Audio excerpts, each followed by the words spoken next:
Julian Lennon attempted to use home films into his music video in 1984. It was instantly prohibited by Yoko Ono's attorneys. And that was only the start. She was in charge of everything associated with John Lennon's name for decades. Julian spent years and millions of dollars fighting back in court twice. However, he was totally broken by one incident in 1998. While refusing to disclose anything with him, he discovered that Yoko had lost $20 million SOF, the inheritance due to poor investments. Julian tells Today what John actually said before he passed away and why he would never forgive her. On April 8, 1963, at 6:50 a.m., Julian Charles John Lennon was born at Liverpool's Septon General Hospital. He was slightly under 8 pounds. Please, Please Me, a song by his father's band, The Beatles, peaked at #1 that same week. John wasn't present. His wife Cynthia went into labor while he was performing in a London bar. 3 weeks later, Julian's godfather was Brian Epstein, the manager. The baby was photographed like a Beatles prop when the journalists arrived. Cynthia discreetly listed John's job on the birth certificate as musician, not Beatle. But it didn't help. Within months, fans found their house and forced them to install gates. Julian was named after John's mother, Julia, who was killed by a car when John was 17. John reportedly said, "Who's going to look after it? Not him. Not my son, just it." John was not pleased that Cynthia's father had given him the middle name Charles. And in 1964, he wrote to his Aunt Mimi, calling it a compromise I didn't want to make, a letter that sold for $28,000 in 2012. Years later, John acknowledged something worse. Julian wasn't planned and had been conceived in a hotel room after drinking too much whiskey. When he was 6 months old, Julian was placed on a blanket during a Beatles photo shoot at Abbey Road. According to Beatles press officer Tony Barrow, John even thought about adopting him. But Epstein intervened with money to keep the family together. Later, John told a therapist that becoming a father at the age of 22 had been his biggest mistake. Cynthia was the one who calmed Julian between flashes, and by the time he turned 1 year old, he had made an appearance in 34 Beatles-related publications without permission. John hardly gave the baby a glance, and one of the photos, which was never published, showed him holding Julian stiffly with a grimace. At 18 months, Julian's first words were not Mama or Data, but rather Beatles. He heard the albums playing constantly, and occasionally he would point at the TV and shout, "Da!" Cynthia tried to sue one of the publications, but the court dismissed the case since kids had no rights to their own image. At random people playing guitars. By the time he was 2, he could identify Jay's voice on the radio better than in person, and Cynthia wrote that it broke her heart. Julian waited at the window every evening at around 6 o'clock, hoping John would come home, but he rarely did. A neighbor later reported that Julian would scream when a car pulled up, then cry when it wasn't his dad. John drew pictures of Julian throughout 1965, filling over 20 notebooks with little cartoons of him, including Julian with guitars and a mop-top haircut. But he only spent 11 days with him in real life that year. Cynthia's housekeeper wrote in her diary that John had begun using heroin and was frequently aloof, even at dinner, when she told him. John's only response was, "He'll get over it." The notebooks remained hidden until 1996, when they resurfaced during a legal battle over the estate. In court documents from 1970, John told Cynthia that Julian arrived too early for his rock and roll lifestyle. One sketch depicted Julian at age 21 holding a syringe, which a biographer later described as a chilling prediction. Cynthia discovered the drawings in 1967, and John told her it was just dark humor. During Beatles' meditation sessions in India, John told Paul that Julian was his karmic punishment. According to some insiders, John once contemplated sending Julian to boarding school at the age of 2, but Cynthia threatened to tell the press, so the idea was dropped. A psychologist testified that John displayed signs of narcissistic parenting, prioritizing his identity and art over his child. When John went to a small art gallery in November 1966 and met Yoko Ono, who had a blank canvas on display, he paid 5 shillings to hammer a nail into it. That small act set off a chain of events that tore the family apart. Julian didn't learn about that until years later, and it broke his heart. Paul later confirmed it in an interview. After a few weeks, John began calling Yoko late at night while Cynthia slept, and by January 1967, he had made 14 trips to Yoko's studio. By spring, Cynthia had discovered love notes, and when she confronted him, he simply said, "I've found my soulmate." Julian was 4 years old when he joined the Beatles to film the Enchanted Mystery Tour. During the 2-day shoot, John took 17 calls from Yoko, Cynthia said, and during one of their arguments, John threw a camera at the window, missing Julian's head by inches. He sat next to Ringo Starr, who gave him candy and allowed him to play with drumsticks. John hardly acknowledged him, glued to the phone, talking to Yoko. Julian clung to Ringo the entire time, and he later remarked, "Ringo was more of a father that week than John had ever been." In March 1967, Julian brought home a crayon painting from nursery school, stars around a girl named Lucy.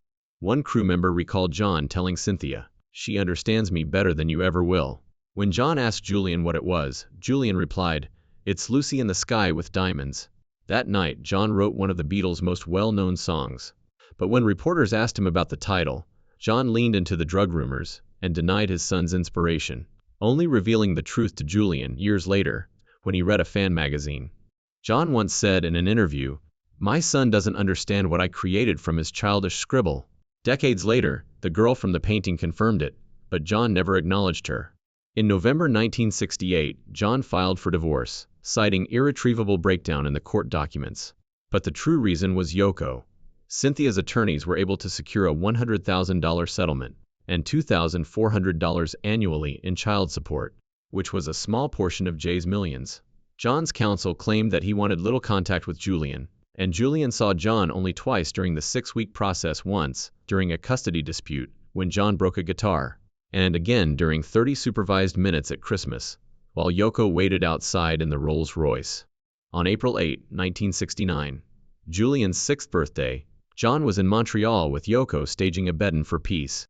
Cynthia told the court that John once commented, "Julian reminds me of my failures." Rather than being present, John sent a telegram that said, "Happy birthday, Jules. Sorry, I'm occupied with peace." It came after the party was over, and Cynthia later reported that Julian cried for 3 days. "Love, Dad." That week, John conducted 134 interviews, without making a single phone call to his son. Later, a secretary at Apple Corps disclosed that John had composed a longer message, but Yoko persuaded him to condense it. The following 3 birthdays were also marked with telegrams, no calls, no visits. During the divorce, several people overheard John claim that Julian was not actually his biological son, only his biological son. The worst happened in 1980, just weeks before Jay's death, when John, who had fully embraced Yoko's daughter from a previous marriage when she became pregnant, claimed in a Playboy interview that Julian was a Saturday night thing and that Sean, his son with Yoko, was the real one. Julian read that at the age of 17, and it broke something inside of him. Yoko later used that interview to defend, giving Sean a larger share of the inheritance, $50 million compared to Julian's $20 million. When Atlantic Records offered Julian Lennon a deal in the spring of 1981, he was just 18 years old. It started with simple demos he had made in Weybridge, using a basic 4-track task setup at home, and producer, Tony Dimitriadis, heard something in those raw recordings. John's brother-in-law acknowledged that he had heard the "Notre Son" phrase more than once, and even had it on tape.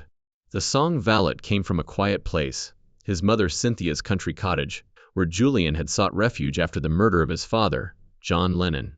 Julian soon found himself recording his debut album, Veloute, at George Martin's Air Studios in Montserrat.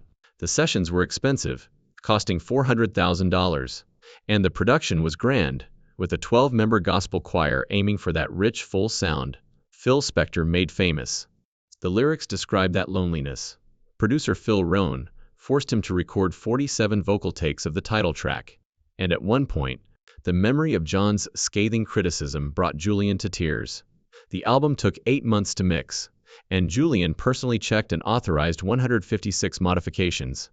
The album was released on October 17, 1984, and sold 143,000 copies in its first week, setting a record for a British solo debut that year. Atlantic recognized enormous potential and spent $1.2 million in marketing, relying on the Lennon legacy. It sold over 1 million copies in the US and 2.4 million worldwide by December, and the single "Too Late for Goodbyes" peaked at number 5 on the Billboard Hot 100. Julian directed the music video himself, using footage from his childhood that Cynthia had provided, despite Yoko Ono's attempts to stop it with threats of legal action. That November, MTV aired the video 47 times. He was nominated for Best New Artist at the Grammys in February 1985, but lost to Sade. Backstage, things got heated. Critics said his voice was eerily similar to Jay's. Rolling Stone called it inheriting the DNA of genius. By the end of the year, Julian had earned $780,000 in royalties. Atlantic reported $3.8 million in total revenue from the project. He retaliated by yelling until security had to intervene, and the confrontation made headlines for 3 days. Madonna confronted him over a remark in Smash Hits, where Julian had branded her song Material Girl vapid. She accused him of coasting on his father's reputation.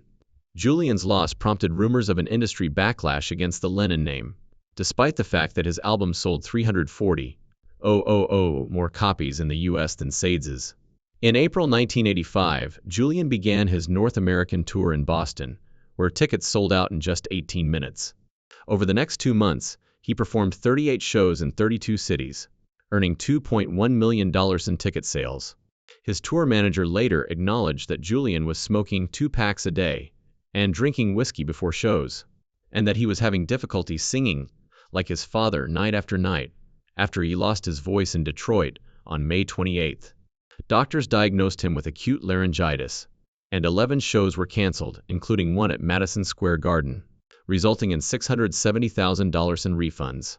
Julian's vocal problems mirrored John's own struggles with vocal cord issues in the 1970s, and he wrote in his private tour diaries that he felt like he was chasing a ghost. That summer, Julian released Say You're Wrong, which peaked at number 21 and had a $120,000 budgeted music video that featured Elle Macpherson. Even though both of them denied anything personal, the British tabloids took advantage of the rumors of a romance and made headlines about it for more than 2 weeks. As a result, sales of the single fell 35% every week, and Atlantic blamed the media circus. Despite all of this, Julian made $2.3 million that year and donated half of it, $1. It hardly made the news. In August 1985, while mixing, engineer Phil Harding found a tape labeled for Julian, 1979, which contained 4 unreleased demos by John Lennon, including a version of Beautiful Boy, with alternate lyrics about their tense relationship. In honor of a childhood friend, $15 million was donated to cystic fibrosis research. In a letter later leaked to The Guardian, Julian accused Yoko Ono of erasing his heritage. Julian claimed them right away, but within 3 days, Yoko's attorneys blocked access, citing property laws from John's Dakota apartment. A legal battle broke out, costing $250,000 in fees before being quietly settled. Julian's second album, The Secret Value of Daydreaming, was released in early 1986 and went on to achieve gold status in the United States. The song, Stick Around, peaked at number 32 on the Billboard charts, while producer Neil Dorfman gave the record a sleek synth. She never publicly commented, and the tapes are still locked away. This period marked a change, as Julian started talking candidly in interviews about the weight of being a lean-on. The songwriting showed growth, but it didn't reach the commercial heights of Valet. Julian toured Europe in 1986, but the pressure increased as fans continued to shout Beatles song titles. He was trying to establish his own identity, but reviewers were more interested in his last name than his music. In the same year, Julian played the baker in Mike Batt's musical adaptation of Lewis Carroll's The Hunting of the Snark, a theatrically ambitious, quirky project that received silver certification in the UK and gave Julian a creative outlet outside of his typical pop-rock style. Julian had amassed a substantial fortune by 1987, but the media continued to focus on his personal life rather than his music, and tabloids connected his songs to alleged romances, which only made him more irate. The pressure from the industry and the continual comparisons caused him to burn out, and he began to distance himself from the public eye. His album Mr. Jordan struggled in 1989, peaking at number 87 in the US and number 18 in Australia. Critics praised Julian's maturing voice, but said the album felt too polished. It cost over $800 to produce, but US sales only recovered a quarter of that. On March 15, 1990, Julian crashed his Ferrari on the Pacific Coast Highway, hitting a concrete barrier at 70 miles. Eric Clapton contributed to some of the tracks, including the hit single, Now You're in Heaven. During his recuperation, he wrote You're the One, which only charted in Australia and peaked at number 68. He suffered whiplash, a fractured arm, and cracked ribs in the accident, which which forced him to cancel a 22-city tour and cost him about $500. A lawsuit ensued, and he later acknowledged that he had been driving recklessly during a period of depression. His comeback started in 1991. With a $1.2 million advance, Virgin Records signed him, and he released Help Yourself, featuring Saltwater, an environmental hymn that peaked at number 6 in the UK and at the top of the Australian charts, featuring genuine footage of dying dolphins in the eerie music video. Virgin donated $100,000 of its profits to the World Wildlife Fund. Julian even sang the song at the Rio Earth Summit, and it became his biggest hit since Too Late for Goodbyes. However, there was backlash after his 1992 US tour, when Beatles fans protested that he was using his father's name for his own gain. At a concert in Chicago, protesters interrupted the performance, shouting fraud. MTV caught the moment, and it became viral before viral was a thing. Album sales soared 40% after Julian's 10-minute statement, dedicating Rebel King to his absent father. But the tour still lost $300,000 because of security-related cancellations.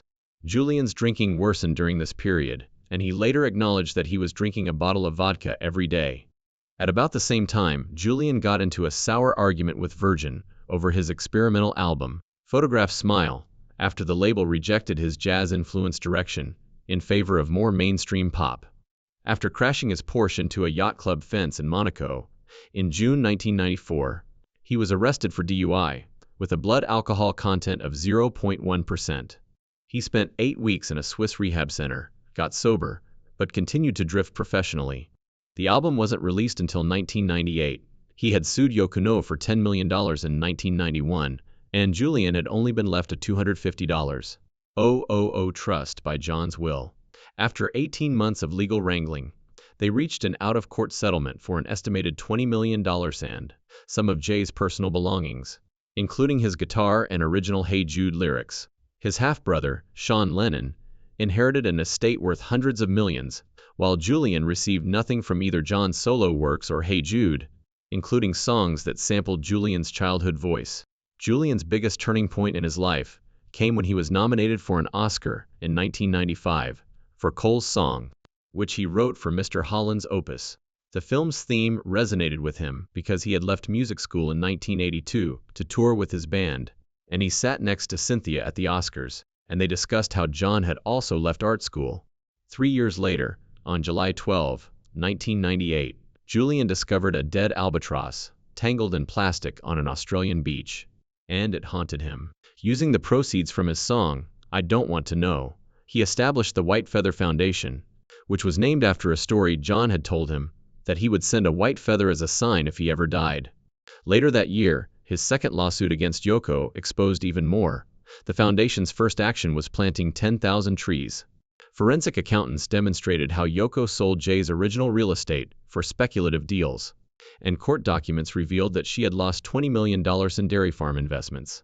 Julian claimed that John had promised her an equal inheritance during a 1979 visit to Bermuda, and the legal battle lasted for 3 years, costing him $800,000.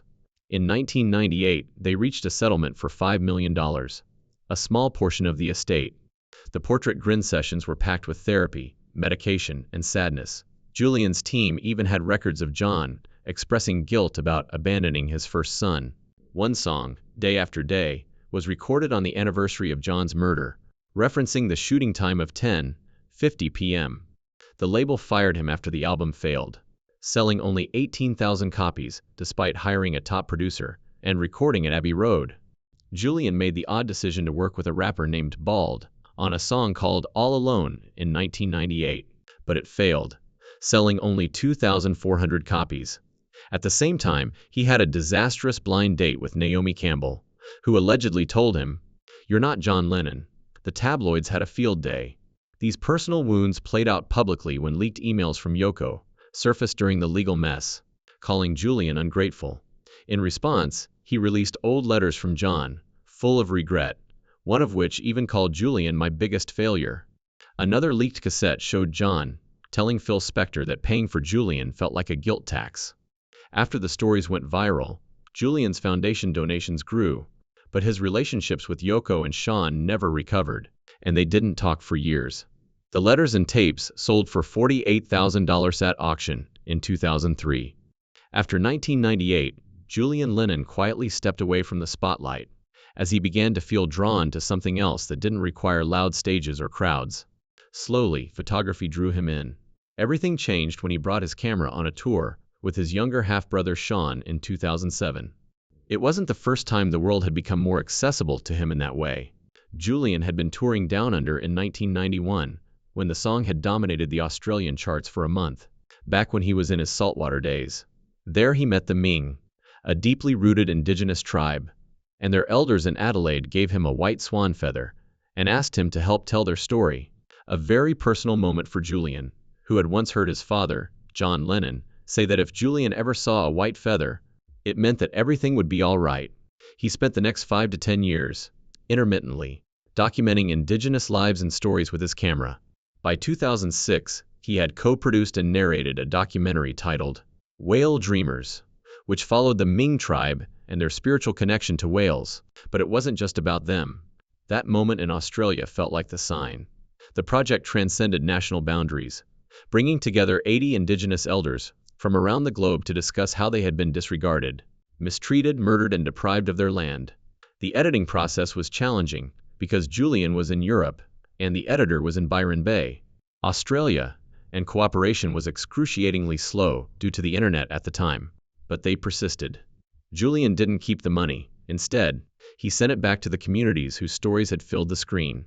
That was the start of something bigger. In 2007, he established the White Feather Foundation, named after that moment in Adelaide, with the straightforward but expansive goal of promoting the film, which eventually won 8 awards at various festivals after making it to a small screening at Cannes. He traveled all over the world, promoting clean water, education, environmental assistance, and the preservation of indigenous culture. He visited Ethiopia with Scott Harrison from Charity Water, where he witnessed wells supplying villages with pure water, and he visited Kenyan schools and health facilities with the UN's Millennium Villages Project. He spent time with the Kogi people in South America, and Prince Albert II of Monaco took notice, awarding the foundation in 2008. Julian also established a scholarship in his mother Cynthia's honor, which has helped more than 50 girls in Africa, the UK, and the US receive an education since her death in 2015. The foundation chooses to remain small and concentrate on causes that others might overlook. In 2009, Julian got back in touch with a friend from his youth, Lucy Voden, who was the lead singer of Lucy in the Sky with Diamonds. At the age of 46, Lucy was dying of lupus, and Julian helped her through her last months before releasing a song titled Lucy in December of that year, with half of the proceeds going to charities that support lupus in the US and the UK. The entire experience helped Julian finally let go of years of anger toward his father. It felt like a step toward peace. He sang at Leave on CBS and revealed something touching. His original drawing of Lucy, thought lost for years, had been discovered in David Gilmour's collection, and Gilmour allowed him to use it as the song's artwork. Julian had already left the music industry's rush by then, and in 1991 he moved to Europe, first to Italy and then to Monaco, where he became friends with Prince Albert. As a childless man, Julian claimed in 2011 that his father's distant parenting had left him too uncertain to be a father himself. After releasing Lucy, Julian claimed that it allowed him to move past the pain he had been feeling for years, and for the first time, he was able to fully embrace his father and the Beatles. Julian continued to take pictures throughout the 2000s, calling his father a hypocrite who preached peace to the world, but never showed love to his own family. His first major exhibition, which included 35 photographs of Shaw and Bono's private moments, debuted at the Morrison Hotel Gallery in 2010. His Alone series, which raised money for the foundation during Art Basel Miami in 2012, was followed by more collections, including Horizon in New York in 2015 and Cycle in Los Angeles in 2016. His photography became a visual journal of his foundation work, full of striking pictures of people and the environment. His first coffee table book, Life's Fragile Moments, was published in 2023, combining more than 20 years of his work into a single, classic collection, and he was the first fine arts photographer to be shown at the Aston Martin Residences Gallery in Miami in 2021. Despite claiming to be finished with music, Julian shocked everyone in 2011 by releasing a new album, Everything Changes, which was released in October. He had recorded almost 30 songs in La while working through personal pain, and he referred to it as his favorite album to date because it felt lighter and more honest. In 2013, he released the album with bonus tracks, including Someday, a duet with Aerosmith's Steven Tyler.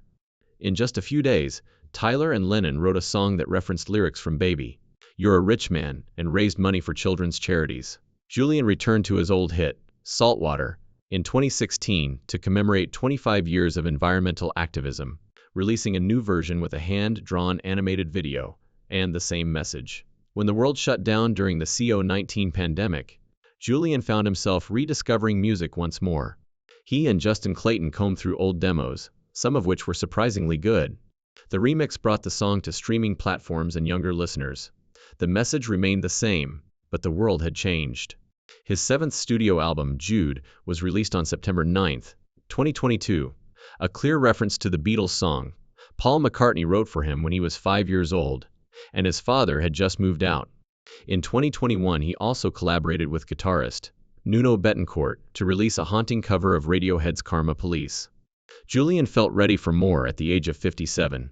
Julian's old Realtor tapes and cassettes were found in a basement, and he started writing again after digitizing the material. The AI-powered Lucky Ones video attracted attention, and the album touched deep emotional territory when he heard it finished. Julian cried, feeling like closure, but the past wasn't completely at peace. Last but not least, Yoko later auctioned off personal belongings John had kept, including letters Julian had written to his father, which he had to purchase back with his own settlement money. The legal battle over John Lennon's estate had lasted 16 years. John had left everything to Yoko, and Julian received nothing. He battled in court and eventually settled in 1996 for about $25 million, which was a small portion of what he might have claimed. His photography peaked in 2023 when Life's Fragile Moments received a significant debut at Fotografiska in New York. The book featured portraits, landscapes, and even rare practice photographs of Katie Lang and Sting. One of the most striking images featured Bono, framed by a background image of John Lennon. Then something unexpected happened.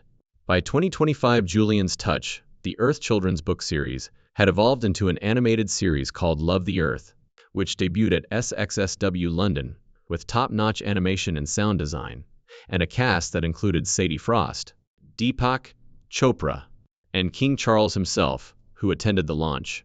Julian's writing gave each picture depth.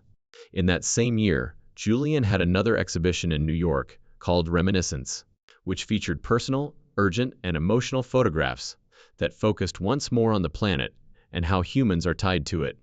The series provided children with mindful global stories featuring endangered animals, indigenous voices, and environmental lessons. The exhibition ran through March and April at FMAN Gallery. Finally, in October 2025, Julian published a new EP called Because, which included 4 songs that were carefully cleaned up, remixed, and brought to life from cassette demos from the late 1980s and early 1990s. One of the tracks, A New Dream, received a completely hand-drawn music video that took weeks to complete. Even though Julian began his career in his father's shadow, he had long since moved away from it and was using every song, picture, and gesture to tell his own story in his own words, stories that were more meaningful than fame could ever be.